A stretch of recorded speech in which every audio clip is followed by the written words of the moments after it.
Good morning friends. आपण आज SY BComचं corporate accounting या विषयाचं आपण आज इंट्रोडक्शन बघणार आहोत.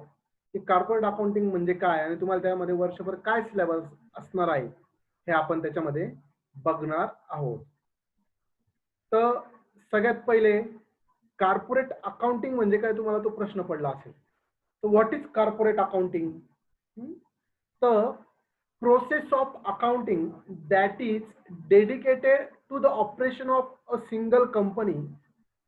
In this type, bookkeeping, the corporate accountant only concern themselves with the financial records of one firm. म्हणजे काय? तर एका डेडिकेटेड फर्म म्हणजे एकाच फर्मसाठी ते अकाउंटिंग केलं जात असतं. सपोज आता रिलायन्स कंपनी आहे, तर त्या कंपनीचे जे ऑपरेशन होतं त्या ऑपरेशनची जी कॉर्पोरेट कंपनी ती पूर्ण त्याचे जे अकाउंटिंग केलं जातं थोडक्यात कॉर्पोरेट अकाउंटिंग.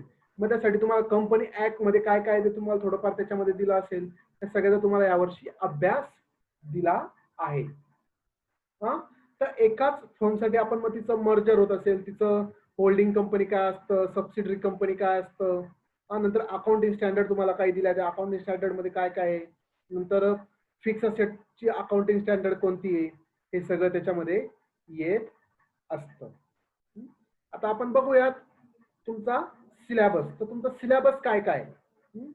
तर सगळ्यात पहिले तुम्हाला दिलं आहे अकाउंटिंग स्टँडर्ड. अकाउंटिंग स्टँडर्ड म्हणजे काय, तर प्रत्येकाचं अकाउंटिंग हे युनिफॉर्म पाहिजे, एकसारखं पाहिजे, त्याच्यासाठी अकाउंटिंग स्टँडर्ड दिल्या असतात. सपोज आता एक्स व्यक्ती आहे, त्या एक्स व्यक्तीने अकाउंटिंग मध्ये लायबिलिटी आणि असेट याचं काहीतरी खालीवर केलं, काहीतरी विचित्र पद्धतीने लिहिलं, आणि बी व्यक्तीने परत दुसऱ्या पद्धतीने काहीतरी अकाउंटिंग केलं, आणि एक सी व्यक्ती आहे, तर दोघांचं अकाउंटिंग वाचतोय, तर त्याला पाहताना कन्फ्युजन होईल. तर ते कन्फ्युजन होऊ नये, तर पूर्ण देशभर एकसारखं अकाउंटिंग राहावं यासाठी अकाउंटिंग स्टँडर्ड केलं असतं. तेच आपल्याला शिकायचं असतं की सगळ्यात पहिले आपण लायबिलिटीला काय घेतो. आवाज येतोय का रे सगळ्यांना? येस. तर लायबिलिटीला आपण काय घेतो किंवा असेटला काय घेतो, त्या असेटचा फ्लो काय आहे. सगळ्यात पहिले आपण लायबिलिटीला सपोज ओनर्स इक्विटी घेतो, त्यानंतर बाकीच्या गोष्टी घेत असतो.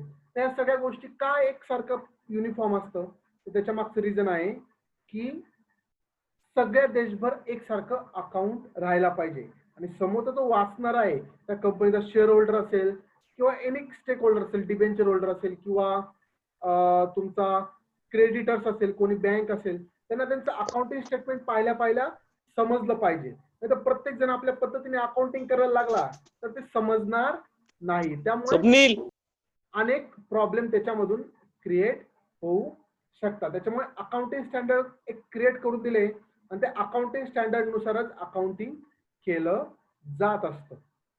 तर तुम्हाला सिलेबसला एक 4 अकाउंटिंग स्टँडर्ड दिलेले. त्याच्यामध्ये दिले एक अकाउंटिंग स्टँडर्ड 5, दुसरा अकाउंटिंग स्टँडर्ड 10, आणि तिसरा अकाउंटिंग स्टँडर्ड 14, अकाउंटिंग स्टँडर्ड 21. तर अकाउंटिंग स्टँडर्ड 5 मध्ये काय बरं, तर net profit or loss, period, prior period items and changing accounting policy. मग त्याच्यामध्ये एक्स्ट्रा ऑर्डिनरी आयटम्स काय असतं, या सगळ्या गोष्टी तुम्हाला पुढे जेव्हा सिलेबस शिकवलं ते डिटेलमध्ये सांगण्यात येईल. त्यानंतर अकाउंटिंग स्टँडर्ड 10. अकाउंटिंग स्टँडर्ड 10 आहे फिक्स असेट किंवा तुमच्या ज्या असेट त्या रिलेटेड. मग त्यामध्ये प्रॉपर्टी आली, प्लांट आली, इक्विपमेंट आली. या वर्षी याचं नाव चेंज, 2016 मध्ये याचं नाव चेंज झालं. पहिले अकाउंटिंग स्टँडर्ड 10चं नाव होतं फिक्स असेट, आणि तेव्हा एक अजून अकाउंटिंग स्टँडर्ड होती 6. ती अकाउंटिंग स्टँडर्ड 6 आता रद्द करण्यात आली. त्याच्याऐवजी ती अकाउंटिंग स्टँडर्ड 10 मध्ये मर्ज करण्यात आली आहे किंवा त्याच्यामध्ये जोडली गेली आहे. ती 6 काय होती, तर डेप्रिसिएशन. डेप्रिसिएशन म्हणजे काय, तर घसारा. तुम्ही जे 11वी 12वी किंवा एफ ला पण काहीतरी शिकला असाल, तर असेटवर येणारं डेप्रिसिएशन ते सुद्धा अकाउंटिंग स्टँडर्ड 10 मध्ये 2016 नंतर अमेंडमेंट करून, अमेंडमेंट म्हणजे काय, तर दुरुस्ती केली आहे अकाउंटिंग स्टँडर्ड 10 मध्ये, आणि अकाउंटिंग स्टँडर्ड 6 वगळून टाकलंय, त्याला इलिमिनेट केलंय. तर अकाउंटिंग स्टँडर्ड 10 तुम्हाला सिलेबसला दिलंय. त्याच्यामध्ये आहे प्रॉपर्टी, प्लांट अँड इक्विपमेंट. त्याचं कॅल्क्युलेशन कसं आहे. सपोज आता एखादी असेट घ्यायची आहे, सपोज ए व्यक्तीने 10 लाखाचं घर विकत घेतलं, मग त्याचं कॅल्क्युलेशन कसं असेल, त्याला काय काय खर्च आला, त्याला रजिस्ट्रेशनला खर्च आला 2 लाख रुपये, त्याच्या घराची किंमत गेली 5 लाख रुपये, त्याला अजून बाकीची लिगल फी लागली किंवा अजून दुसरा काही खर्च आला, ती जी बिल्डिंग होती, ती जुनी बिल्डिंग होती, त्याला ती पाडायला लागली, मध्ये पाडण्यासाठी खर्च आला. तर असं टोटल कॅल्क्युलेशन करून त्याच्या काय होणार आहे, असेटची किंमत होणार आहे. तर ही जी आहे ते सगळं कॅल्क्युलेशन वगैरे काय असेल ते अकाउंटिंग स्टँडर्ड 10 मध्ये दिलंय की ते कॅल्क्युलेशन कसं करायचं. तर आपण ते पुढे बघणार आहोत. जेव्हा आपण डिटेलमध्ये ते शिकू तेव्हा आपण ते बघणार आहोत. त्यानंतर तुम्हाला दिलंय अकाउंटिंग स्टँडर्ड 14. अकाउंटिंग स्टँडर्ड 14 आहे तुमचं अमलगमेशन. अमलगमेशन म्हणजे काय, तर दोन कंपन्यांचं एकत्रीकरण. मध्यंतरी तुम्ही आता उदाहरण बघितलं असेल आयडिया आणि ओडाफोन, दोन वेगवेगळ्या कंपन्या होत्या, काय झालंय एकत्र झालेल्या आहे. तुम्ही तुमच्या मोबाईल मध्ये पण बघाल तर आयडिया ओडाफोन लिमिटेड असं तिथे लिहून येतं किंवा ओडाफोन आयडिया लिमिटेड असं लिहून येत असतं. तर या दोन कंपन्यांचं काय झालं, एकत्रीकरण झालं. किंवा एखादी कंपनी दुसऱ्या कंपनीला टेक ओव्हर करते. जसं टाटाने जागवार नावाची जी कार आहे त्या कारची कंपनीला टेक ओव्हर केलं, किंवा रेंज रोव्हर नावाची कंपनी तिला टेक ओव्हर केलं, किंवा वॉलमार्ट नावाची कंपनी तिला वॉलमार्टने फ्लिपकार्टला टेक ओव्हर केलं.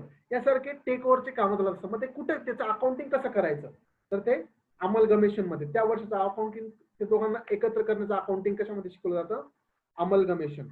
नंतर अकाउंटिंग स्टँडर्ड 21. अकाउंटिंग स्टँडर्ड 21 आहे कन्सोलिडेटेड फायनान्शियल स्टेटमेंट. कन्सोलिडेटेड म्हणजे काय, तर एकत्रीकरण, दोन याचं एकत्रीकरण. आता दोन कंपन्या एकत्र झाल्या तर मग त्यांचं एकत्रीकरण कसं आहे. सपोज आता एखाद्या कंपनी दुसऱ्या कंपनीला विकत घेतलं,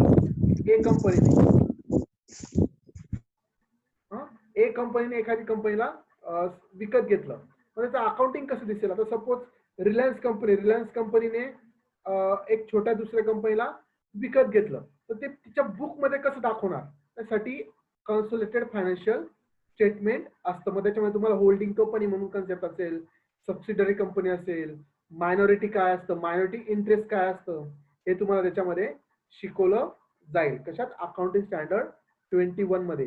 आणि त्याचे तुम्हाला प्रॉब्लेम सुद्धा असणार आहे. प्रॉब्लेम तुम्हाला त्याचे सॉल्व्ह करायचे असणार आहे. त्याचे तुम्हाला मोठमोठे प्रॉब्लेम परीक्षेला विचारले जाणार आहे. तर सोपा टॉपिक आहे अभ्यास केला तर, आणि अभ्यास नाही केला तर खूप अवघड टॉपिक सुद्धा तुम्हाला वाटू शकतो. हे झालं तुमचं युनिट 1. त्यानंतर युनिट 2.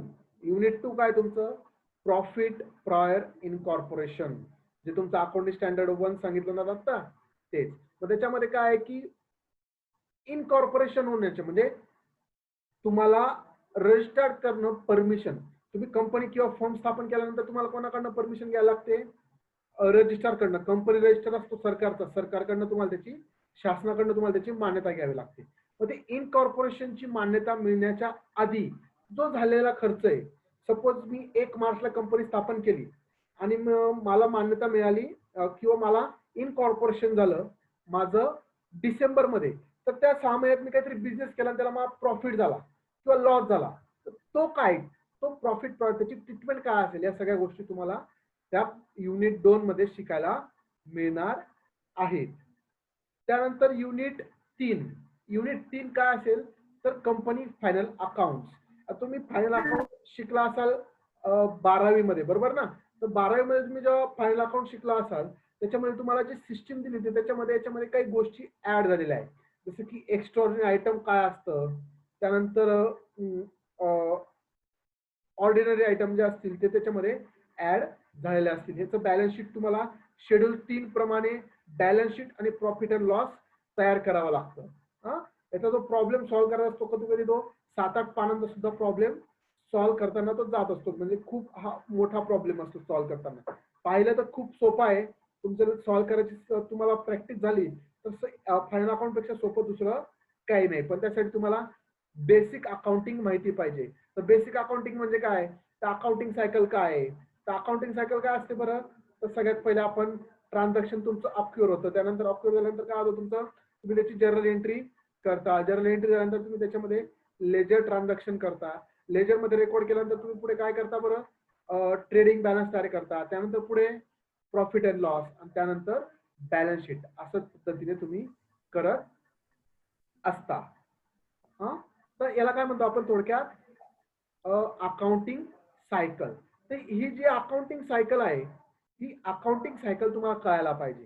मग ती अकाउंटिंग सायकल कळाली तर तुम्हाला अकाउंटिंग सोपं जातं. पण अकाउंटिंग सॉल्व्ह करताना हे सायकल करताना तुम्हाला जर्नल एंट्री करावं लागतं. मग जर्नल एंट्री करण्यासाठी तुम्हाला बेसिक काय पाहिजे, अकाउंटिंग रूल्स सुद्धा यायला पाहिजे. आता बरेच मी आता टीवाय बीकॉमच्या वर्गात सुद्धा काही वेळेस विचारतो, त्यांना सुद्धा तुम्हाला अकाउंटिंगचे रूल माहिती नसतात. तर मग अकाउंटिंगचे रूल आपण प्रिपेअर करायला पाहिजे. तुम्ही उद्या इंटरव्ह्यूला गेला तर तुम्हाला तिथे सुद्धा अकाउंटिंगचे रूल विचारणार आहे. तर इंटरनेटवर सगळ्यांसाठी आज एक असाइनमेंट की सर्वांनी ऑनलाईन आज अकाउंटिंगचे रूल बघायचे, ते प्रिपेअर करायचे, त्यांना समजावून घ्यायचे, त्यांचे इफेक्ट कसे होतात, त्यांच्या जर्नल एंट्री मध्ये इफेक्ट कसे दिसतात. तर आपण त्या पद्धतीने जायचं आहे. त्यानंतर तुमचं युनिट असणार आहे 4. काय असणार आहे, युनिट 4. युनिट 4 मध्ये काय आहे, तर व्हॅल्युएशन ऑफ शेअर्स. तर शेअर्स म्हणजे काय असतं, तर एक भाग. आता कंपनी आहे, कंपनीची किंमत आहे 100 रुपये. कंपनीची किंमत किती आहे, 100 रुपये. तर 100 रुपयाचा तुम्ही एक भाग विकत घेतला म्हणजे काय, तर त्या 1 रुपया, त्या 100 रुपयापैकी 1 रुपयाची मालकी तुमची काय असणार आहे, मालकी तुमची असणार आहे त्या कंपनीमध्ये.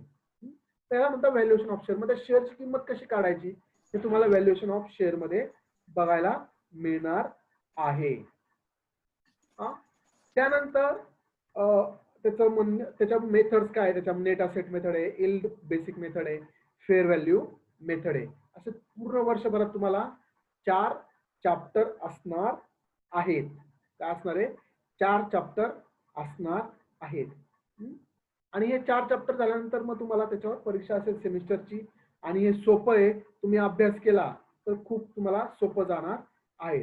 आपण आज फक्त सिलेबसचं इंट्रोडक्शन बघणार आहोत की तुमचा सिलेबस कसा असणार आहे. तर आपण हे 4 चॅप्टर बघितले तुमचे. सगळ्यात पहिलं युनिट काय होतं बरं, सगळ्यात पहिले आपण बघितलं कॉर्पोरेट अकाउंटिंग म्हणजे काय. त्यानंतर बघितलं अकाउंटिंग स्टँडर्ड. तुम्हाला टोटल किती अकाउंटिंग स्टँडर्ड आहे सिलेबसला, 4. तशा सुरुवातीला 29 होत्या, आता फक्त 27 अकाउंटिंग स्टँडर्ड अस्तित्वात आहे. 2 अकाउंटिंग स्टँडर्ड इलिमिनेट केले आहे किंवा ओमिट त्यांना केलेलं आहे. आणि तुम्हाला सिलेबसला किती आहे, अकाउंटिंग स्टँडर्ड 5, अकाउंटिंग स्टँडर्ड 10, त्यानंतर अकाउंटिंग स्टँडर्ड 14, अकाउंटिंग स्टँडर्ड 21, अशा तुम्हाला 4 अकाउंटिंग स्टँडर्ड दिलेले आहे. त्यानंतर युनिट 2 आहे तुमचं प्रॉफिट प्रायर इन कॉर्पोरेशन. त्यानंतर तुमचं युनिट 3 आहे कंपनी फायनल अकाउंट. हे शेड्यूल 3 ऑफ कंपनीज ऍक्ट 2013 नुसार तुम्हाला हे कंपनी फायनल अकाउंट सॉल्व्ह करायचं असेल. कंपनी ऍक्ट, कंपन्या ज्या कायद्यानुसार चालतात तो कायदा त्याला म्हणतात कंपनी ऍक्ट. आणि त्याच्या शेड्यूल 3 नुसार तुम्हाला कंपनी फायनल अकाउंट बघायचं आहे.